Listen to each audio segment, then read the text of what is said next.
In this distribution, it's very important to correctly interpret the result. They are talking about 7, this response appears 7 times. 8, this response appears 9 times. It's very important to write down this table because later on we are going to find out the standard deviation after we find out the value of x and y. And then we always start from the question. There are some limitation on x and y, which is about the mole should be 9. That means this should be the most common result. It's implied that x must be larger or equal to 10 in order to make it become a single mole. So given like this, so therefore we have the conclusion is x is larger than 10. Beware that it can't be 10, because if it is 10, then both 9 and 10 are the most common results. Then we will say that the most are 9 and 10. But now only 9 is the most, so x must be larger than 10. And the next given information is the median is 9.5. We have to think the median is 9.5 but not 9, not 10, which means that the median is choose 9 and 10, and then we get the average. If we use a bar to present the situation, when we cut it to half, the median Q2 is equal to 9.5, which means that it's the average of 9 and 10. So this include left hand side including 7, 8, and 9. So the total number of values are 7 plus 9 plus x values. Similar reason, right hand side including 10, 11, and 12 should half of the number of values. So there are 10 plus y plus 8 values here. So therefore the conclusion is talking about this is exactly middle. So left hand side and right hand side should have the same number of the values. 7 plus 9 plus x should equal to 10 plus y plus 8. This equation gives you relation between x and y.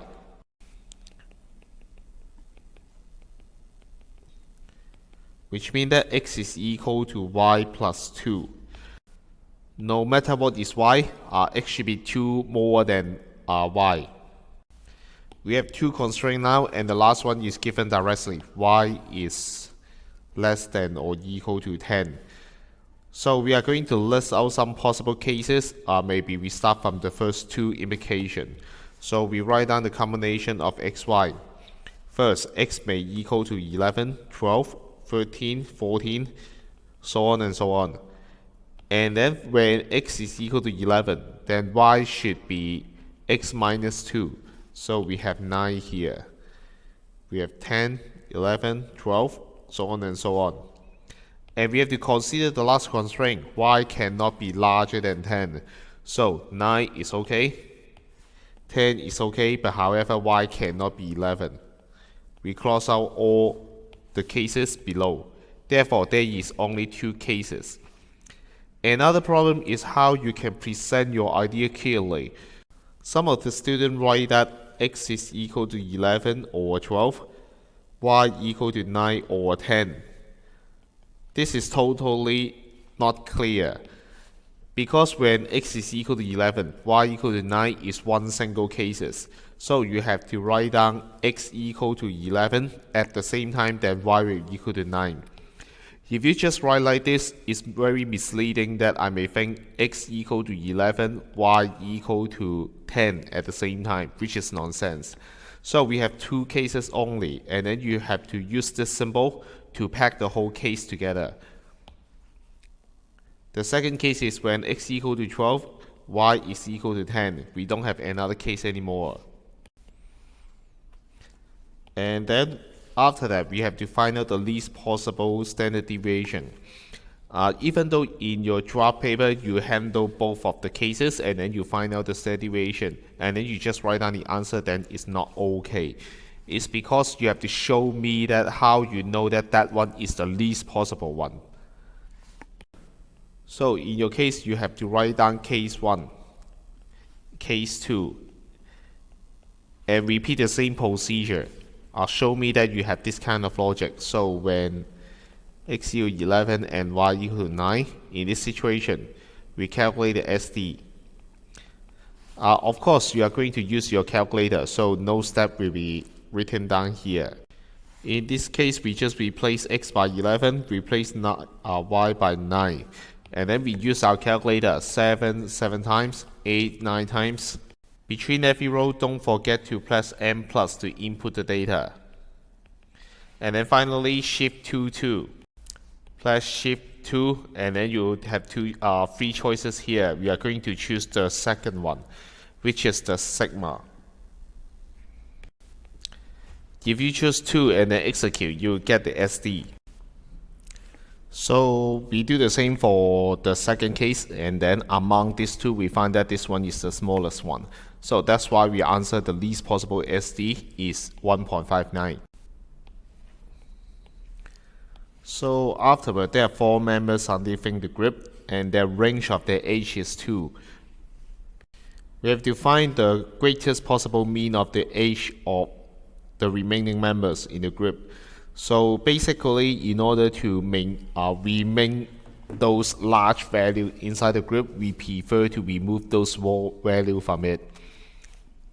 So we have to consider the extreme situation. I try to remove the smallest as many as possible.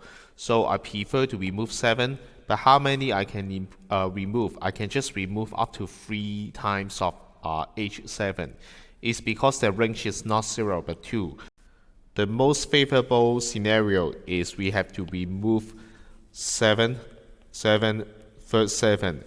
And then in order to fulfill the requirement, the age range is 2. So the next one should remove 9, which is 2 more than 7.